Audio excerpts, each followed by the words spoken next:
publik di tingkat desa. Penghargaan desa transparan merupakan bentuk apresiasi kepada pemerintah desa yang dinilai berhasil menerapkan prinsip keterbukaan informasi publik, transparansi, akuntabilitas, serta partisipasi masyarakat dalam penyelenggaraan pemerintahan. Penilaian dilakukan secara objektif melalui monitoring dan evaluasi, verifikasi dokumen, observasi lapangan, hingga partisipasi informasi publik baik. Program ini tidak hanya menitik beratkan pada pemenuhan standar layanan informasi publik, tetapi juga menilai komitmen yang dikeluarkan, termasuk pemanfaatan inovasi digital untuk meningkatkan kualitas pelayanan kepada masyarakat. Pengenalan menjadi motivasi bagi seluruh pemerintah desa untuk terus memperkuat tata kelola pemerintahan yang bersih, profesional, dan responsif terhadap kebutuhan masyarakat melalui keterbukaan informasi publik, semakin mudah mengakses informasi keamanan, penggunaan anggaran hingga berbagai layanan pemerintahan desa secara cepat, tepat, dan akuntabel. Keberhasilan tiga desa di Kota Desa Barat ini sekaligus menjadi bukti bahwa semangat transparansi dan pelayanan publik yang berkualitas terus tumbuh sejalan dengan mewujudkan pemerintahan yang semakin percaya pada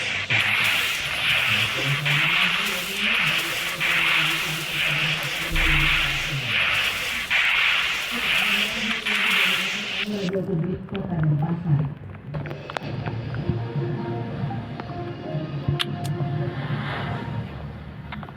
Pendengar radio saudara dipersaudarakan Kota Banjarbaru, Kalimantan Selatan, kita jeda sejenak ya. Dalam berita Indonesia Live yang disiarkan serentak oleh Lembaga Penyiaran Publik Lokal, anggota radio TV Publik Daerah seluruh Indonesia yang tergabung dalam Bersama ID. Tetap bersama kami.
Kabupaten Blitar, Jawa Timur. Blitar Indonesia Lain, Lukas, Inspirasi, Variatif, dan Edukatif. Persembahan Persatuan Radio Publik Daerah Seluruh Indonesia, Indonesia Persada ID, untuk menyiarkan baik.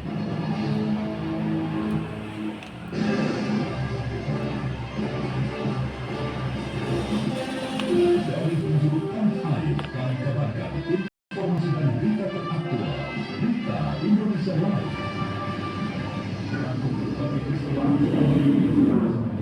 ekonomi, sosial, pendidikan, seni, budaya, dari seluruh penjuru Indonesia, dari Sabang sampai Merauke, dari Bima sampai Pulau Rote, yang dikembangkan disampaikan secara lugas, inspiratif, variatif, dan edukatif. Disiarkan secara serentak oleh anggota seluruh Indonesia yang tergabung dalam Indonesia Persada ID. Saat ini kami sedang berada di Desa Seri, Provinsi Riau, di mana sebelumnya di lokasi ini Jadi disebabkan adanya kondisi bottleneck atau penyempitan jalur di beberapa kawasan di Bali. pun sendiri untuk arus komunikasi di beberapa Simak dan dengarkan berita Indonesia Live.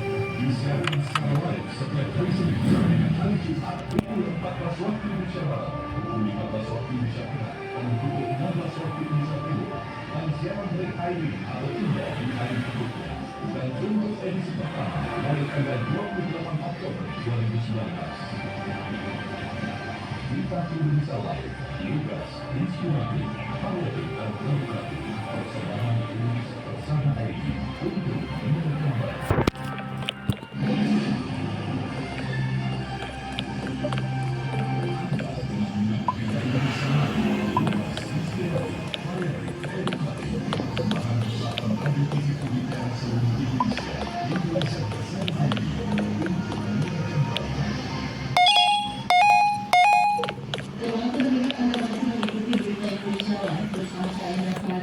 Dari Radio PPL Antri Persada Kota Banjar dari Kalimantan Selatan.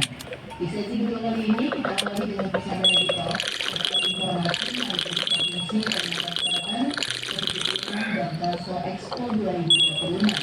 Dan Kepala Dinas Perdagangan Provinsi Kalimantan Selatan bersama Ikan Georgie Satrio. Jumpa adalah PPL seluruh Indonesia dan juga pemirsa. Kita berjumpa kembali di Persada ID dalam Indonesia Live edisi hari ini. Dan saat ini saya Georgie Satrio sudah bersama dengan Kepala Dinas Perdagangan Provinsi Kalimantan Ahmad Badiawan. Baik, Mas. Langsung saja. Apa kabar Pak Ahmad Badiawan? Ya, alhamdulillah baik. Saya dari LPPL, alhamdulillah sehat. Baik. Nah, ini berbincang terkait dengan Kalso Expo 2026 ya Pak. Bagaimana persiapan Kalso Expo 2026 sejauh ini Pak? Baik, Kalso Expo 2026 adalah bagian daripada rangkaian hari jadi Provinsi Kalimantan Selatan yang ke-76. Nah, jadi Kalso Expo ini akan digelar mulai tanggal 12 Agustus sampai 18 Agustus. Jadi digelar adalah tahun kedua setelah dipindahkan kemarin di lapangan Murjani Banjarbaru. Nanti akan digelar lagi di depan kantor Gubernur Kalimantan Selatan. Jadi ini sudah kali kedua kan? Kali kedua. Ini persiapannya sejauh ini seperti apa Pak? Jadi kita sudah mempunyai perencanaan dan sudah ada giat untuk menarik atau memberikan kepada peserta. Jadi stand yang tersedia ada sebanyak 325 stand, terdiri dari 100 buat UMKM, 225 ada yang di tenda roller, ada yang outdoor. Nah, jadi kurang lebih sudah 80% terjual atau sudah diminati para calon peserta Karena aturan pertamanya di Telkom dan jumlah sendiri meningkat dari tahun sebelumnya ya. ya meningkat. Contohnya saja dari UMKM, kalau kemarin itu disediakan 50 stand, hari ini sudah 100 stand untuk peserta yang UMKM. Nah, kalau untuk target sendiri Pak, target utama yang ingin dicapai melalui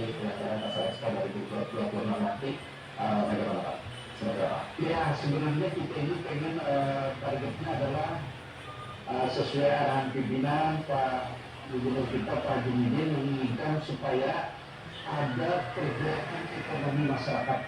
Jadi dengan adanya pameran UMKM menggelar lebih banyak ini, tentu masyarakat akan merasakan manfaatnya. Masyarakat kita, masyarakat Kalimantan Selatan, nanti ketika hadir di pameran itu ada transaksi, ada jual beli, sehingga yang untung masyarakat itu sendiri harapan.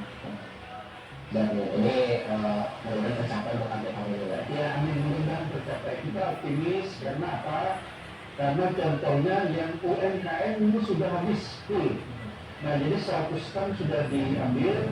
Ya, tiga yang masih belum full. Karena tenda outdoor ini rencananya itu disediakan para otomotif nih. Nah, jadi dari motor atau sepeda motor maupun mobil. Jadi masih beberapa yang menunggu arahan daripada para calon peserta dari otomotif tersebut, karena dealer-dealer ini katanya menunggu arahan pimpinan pusat seperti itu. Baik. Nah, kalau untuk inovasi sendiri, Pak, di tahun ini inovasi atau pembaruan yang dihadirkan dibandingkan dengan penyelenggaraan pasar ekspor tahun lalu, ada pembaruan atau inovasi yang akan dihadirkan di tahun ini? Ya, jadi memang ada terjadi tahun yang lalu itu kita mempunyai panggung besar itu. Nah, tahun ini sudah ditiadakan karena itu kita efisiensi anggaran dan kita bikin panggung-panggung kecil yang notabene adalah budgetnya sangat kecil. Jadi panggungnya ada 2 tetapi kecil, sehingga ini lebih praktis, lebih murah dan bisa menghemat anggaran di pelaksanaan tersebut. Kemudian lagi inovasinya adalah ini kita mengundang pelaku usaha alat berat yang menggunakan baterai, jadi tidak menggunakan BBM. Jadi pakai listrik, alat beratnya ada Exa, ada Bulldozer ya, tanpa bahan bakar minyak. Juga sebenarnya selain alat besar itu juga mobil-mobil truk yang menggunakan listrik atau strom. Selain itu mobil yang listrik yang terbaru dari beberapa dealer juga ada 2 yang baru mengikuti. Nah, itu inovasi kita. Inovasi yang baru yang ini tidak ada di tahun sebelumnya, Pak, ya? Tidak ada sebelumnya. Dan ini mudah-mudahan banyak juga nanti peminatnya. Ya, Berarti ini menggunakan listrik tadi, Pak, ya? penggunaan listrik. Ya, itu harapan kita didatangi juga tidak hanya masyarakat umum yang ini, juga para pelaku usaha kita undang dengan debat. Dan yang kedua lagi ada perusahaan dari Unita Akira. Ya, Unita Akira ini sudah positif ikut stand kita. Dia menggelar pernak-pernik yang memang ada di negara mereka untuk digelar di sini. Selain daripada itu, dia mungkin ada lanjutannya adalah bisnis matching dengan kami, dengan dinas perdagangan untuk tindak lanjut apa saja yang bisa dikerjasamakan dengan negara Iran tersebut. Wah, ini menarik sekali, Pak, kalau ini berarti, Pak, ya? Ya, Ada negara Iran yang juga sudah membuka stand di sini, Pak. ya sudah positif booking sekarang. Selain Iran, Pak, tahun ini apakah ada mungkin request atau UMKM dari luar Pulau Jawa? sedang dipasarkan dan ada beberapa negosiasi, dan mudah-mudahan dalam waktu dekat ini bisa positif untuk mengikuti pasar ekspor di tempat kita. Sudah ada di beberapa yang di Jakarta maupun yang di kemarin yang di Surabaya juga ada ditawarkan, dan ini mudah-mudahan bisa diikuti karena waktunya sudah ya 1 bulan lagi, tidak terasa sudah sampai 1 bulan. Semoga nanti bisa positif ikut, dan kita patut bangga dari SKPD atau OPD yang di pemerintah Provinsi Kalimantan Selatan ini hanya 4 yang belum positif mengikuti. Jadi ada 4 saja yang belum mengikuti, dan kita juga senang dengan rumah sakit yang mereka menampilkan, memberitahukan kepada masyarakat bahwa ada inovasi-inovasi di rumah sakit kita yang ada di Kalimantan Selatan, seperti rumah sakit Uri, rumah sakit Gigi Mul, rumah sakit Sambarnihu, rumah sakit Ansar Saleh, itu sudah positif ikut, dan mereka menambahkan hal-hal yang terbarukan untuk pelayanan kepada masyarakat kita. Ya, saya memintakan dulu ke masyarakat ada yang baru di rumah sakit ya, Pak. Ya, nanti biar dapat sendiri masyarakat yang seperti apa sih pelayanan yang ada menjadi unggulan di rumah sakit tersebut. Dan dari berdasarkan informasi dari Pak Ahmad Daryawan juga ada beberapa SKD yang masih mengonfirmasi Pak ya. Iya. Selain itu hampir semua SKD di Provinsi Kalimantan Selatan ini sudah mengonfirmasi Iya. berpartisipasi Pak. Iya. Dan kabupaten juga ada nih, sudah ada 4 kabupaten yang mendaftarkan, mudah-mudahan nanti bertambah karena SKM yang kedua ini sebenarnya sudah 80% nih. Nah jadi tinggal 20% ada kesempatan sehingga nanti kita berharap pas pelaksanaannya supaya full SKM yang tersedia. Baik, kalau dari Dinas Perdagangan sendiri ya Pak Ahmad Daryawan, strategi untuk menarik lebih banyak pelaku UMKM, investor dan juga pengunjung. Jadi walaupun UMKM ini sudah 100% yang sudah mendaftarkan Pak ya. Iya, Ini sudah positif juga. Ya. Strategi menarik lainnya Pak untuk investor luar mungkin dan pengunjung. Untuk pengunjung ini kita sediakan shuttle. Jadi masyarakat yang tidak membawa kendaraan ke lokasi ini disediakan angkutan gratis. Ya, jadi shuttle itu dari Dinas Perhubungan kemarin sudah menyampaikan dengan pimpinan dan Pak Gubernur menyediakan 3 kali pergantian. Jadi waktu-waktu tertentu itu nanti di muka atau di depannya OLN kan ada shuttle di situ, dan di muka Timor juga kata informasinya satu. Jadi diantar jemput ke sini.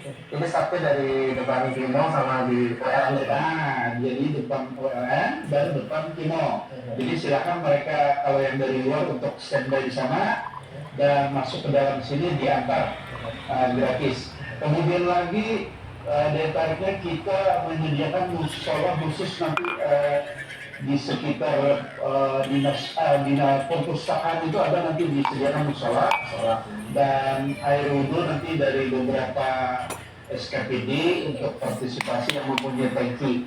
Jadi kayak Damkar, kemudian dari PBB. Nah, PU juga kayaknya mau partisipasi untuk menyediakan tangki buat wudhu seperti itu. Nah ini tentu hal ini sangat memudahkan ketika nanti sampai saatnya ibadah. Sholat misalnya, nah jadi bisa lagi, Pak ya, tidak bingung lagi karena terus terang mungkin masyarakat ada yang belum pernah ke sini nih. Nah masyarakat di sekitar kabupaten kota yang belum pernah ke perkantoran, mereka selain mengenal wilayah perkantoran ini, tentu harapannya mudah untuk tidak harus mencari tempat ibadah. Ini menggunakan dan sudah disediakan Pak ya. Iya, dan sudah disediakan. Dan yang tidak kalah penting menarik nanti ada dari Dinas Pariwisata dan Dinas Pendidikan itu mereka ada semacam menggelar kesenian dan kebudayaan. Nah ini juga daya tarik untuk para pengunjung sehingga harapannya kita di panggung itu nanti tiap hari itu bergantian dan ada satu panggung lagi nanti yang memang ya artis lokal saja kita undang, jadi mungkin panitia supaya penghematan. Tapi saya berharap artis lokal pun mempunyai daya tarik sendiri, maka sehingga masyarakat kita semakin penasaran untuk mengunjungi Rasa Expo yang digelar tanggal 12 sampai 18 Agustus jam 10 pagi sampai jam 10 malam. Menarik sekali dari Satuan Rasa juga ya. Ya. Terakhir Pak, harapan Pak. Ya harapannya tentu kita apa yang menjadi niat keinginan Pak Gubernur kita yaitu menggerakkan ekonomi masyarakat kita. Jadi dengan adanya Rasa Expo ini akan terjadi transaksi dan tentu itu gerakan ekonomi tadi masyarakat akan merasakan manfaatnya. Baik. Terima kasih Pak Ahmad Daryawan sudah menyempatkan waktunya di hari ini dan Islam Bersada. Demikian untuk Persada ID Talk edisi hari ini di dalam berita dari saya. Bersama saya Jordi Satria dan Kepala Dinas Perdagangan Provinsi Kalimantan Selatan Bapak Ahmad Bagiawan. Terima kasih sekali lagi. Sampai jumpa dan kembali ke studio. Iya. Ini di dalam berita dari saya.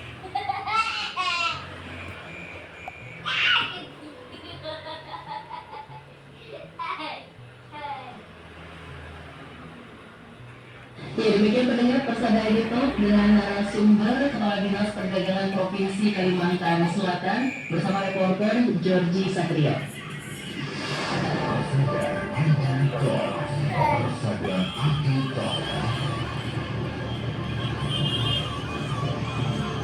Untuk informasi selanjutnya di LPPL Radio Kabupaten Ketapang, Kalimantan Barat mengenai Wakil Bupati Ketapang lepas kafilah Ketapang mengikuti MTQ ke-35 Kalbar di Kabupaten Kayong Utara bersama rekan Mila Susanti. Terima kasih. Wakil Bupati Ketapang Jamhuri Amir SH secara resmi melepas kafilah dan asosiat Kabupaten Ketapang yang akan mengikuti musabakan tilawatul Quran ke-34 tingkat provinsi Kalimantan Barat di Kabupaten Kayong Utara. Prosesi pelepasan berlangsung di Pondok Bupati Ketapang Jumat malam 31 Juli 2026. Sempat hadir juga PKP Ketapang Alexander Wulyo, SSPP MSU, Forkopimda Ketapang, Pengacamat, Ketua Lingkungan P7 Kabupaten Ketapang, pendamping, ofisial, dan lainnya. Ditegaskannya bahwa para peserta merupakan duta daerah yang telah melalui proses pemilihan dan seleksi secara berjenjang. Karena itu, seluruh peserta diminta menjaga kesehatan, disiplin, dan junjung tinggi sportivitas, serta menampilkan kemampuan terbaik selama mengikuti perlombaan. Raih prestasi dengan penuh keikhlasan, karena keberhasilan yang sesungguhnya adalah ketika nilai-nilai Al-Quran mampu diwujudkan dalam sikap perilaku dan kehidupan sehari-hari. Pesan Wakil Bupati demikian yang dapat sampaikan. Saya Mila Susanti dari LPPL Radio Kabupaten Ketapang, Kalimantan Barat. Ya, Mila Susanti dari LPPL Radio Kabupaten Ketapang, Kalimantan Barat.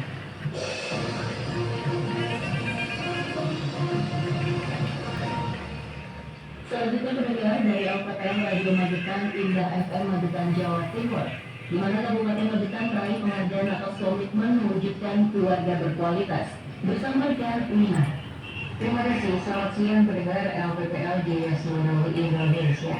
Komitmen pemerintah Kabupaten Magetan dalam membangun keluarga yang sehat, berkualitas dan apresiasi.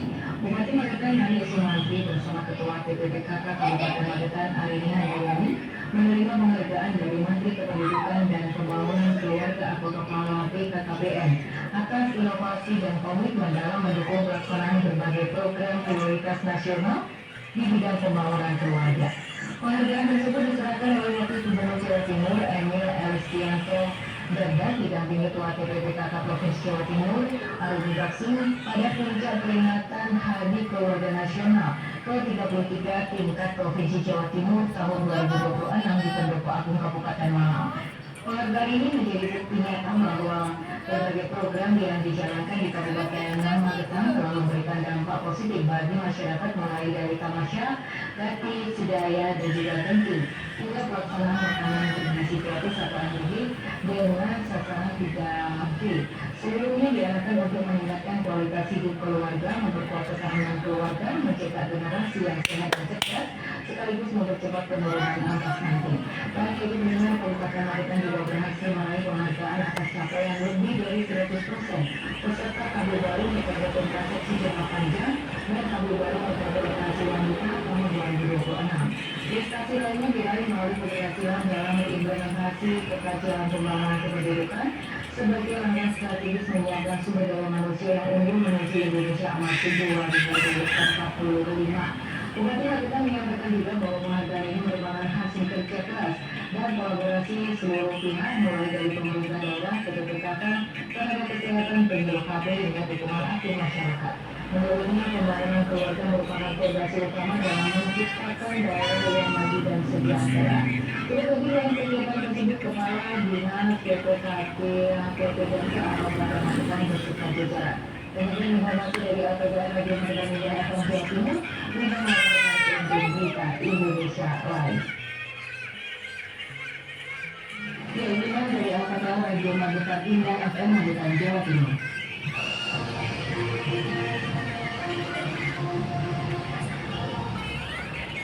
Kemudian selanjutnya kita beralih tentang Andri, KPPL Tangerang Radio, Kabupaten Tangerang, Banten. Mulai Bupati Malaysia tanpa pelaksanaan CKG di SMK Negeri 2 Kabupaten Tangerang. Berikut informasi selengkapnya. Baik, mengenai KPPL seluruh Indonesia, Bupati Tangerang Muhammad Musa Rashid meninjau dan memantau langsung pelaksanaan program cek kesehatan gratis atau CKG di SMK Negeri 2 Kabupaten Tangerang. Kegiatan tersebut merupakan bagian dari implementasi program nasional yang diinisiasi oleh Presiden Republik Indonesia Prabowo Subianto sebagai upaya meningkatkan derajat kesehatan masyarakat melalui pemeriksaan kesehatan secara gratis dan menyeluruh. Selain itu, program CKG ini menjadi salah satu langkah strategis pemerintah dalam memperluas akses layanan kesehatan yang penting karena kesehatan tersebut. Bupati Malaysia mengatakan bahwa program CKG merupakan kebijakan yang sangat bermanfaat bagi masyarakat, terutama bagi kalangan warga dan semuanya dalam masa penyembuhan dan memberikan kondisi kesehatan yang prima. Melalui pemeriksaan kesehatan secara berkala, masyarakat diharapkan dapat mengetahui kondisi kesehatannya sejak dini, sehingga berbagai faktor resiko maupun penyakit dapat segera dideteksi dan ditangani sebelum berkembang menjadi lebih serius.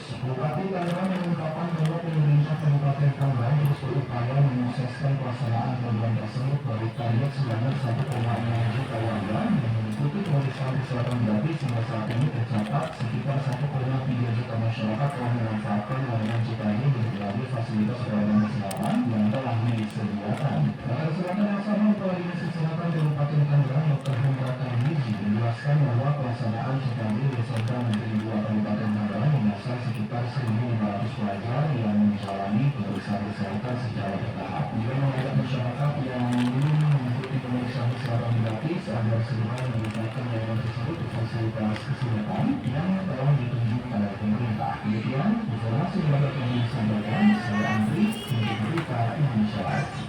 Ya, Andri dari LPPL Tangerang Radio Kabupaten Tangerang, Banten.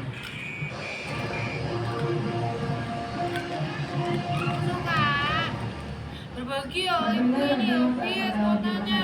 Kota Banjarbaru, Kalimantan Selatan, saya Nasari akan sudah kembali sesaat Ini satu udah habis, makanya ini udah habis nih sini. Pinjam HP-nya. Pinjam ya Allah. Nah, udah.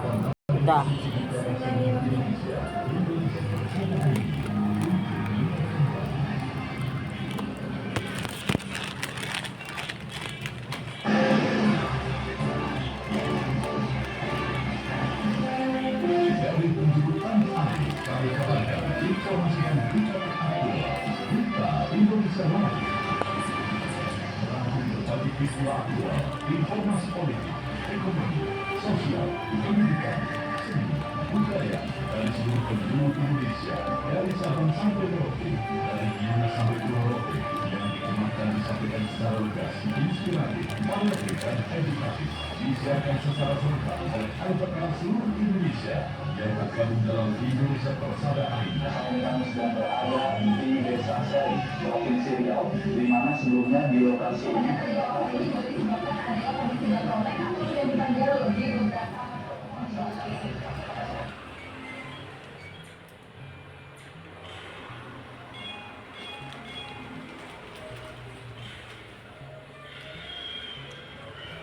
Berita Indonesia Live.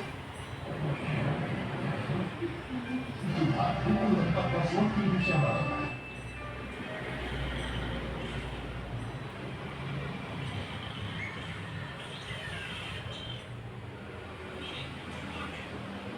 Kepres 2019.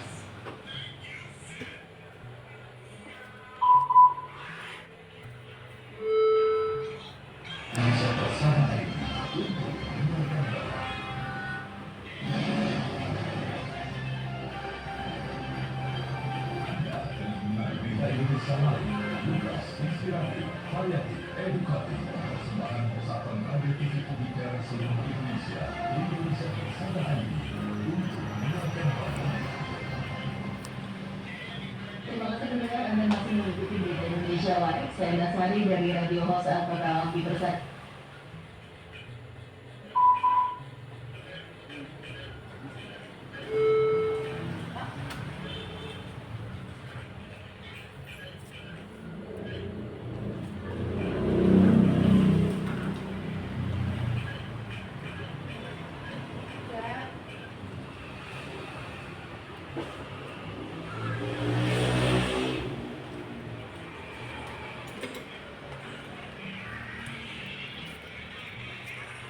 Duduk oh. Apa yang mau periksa? Biasa lah dari situ.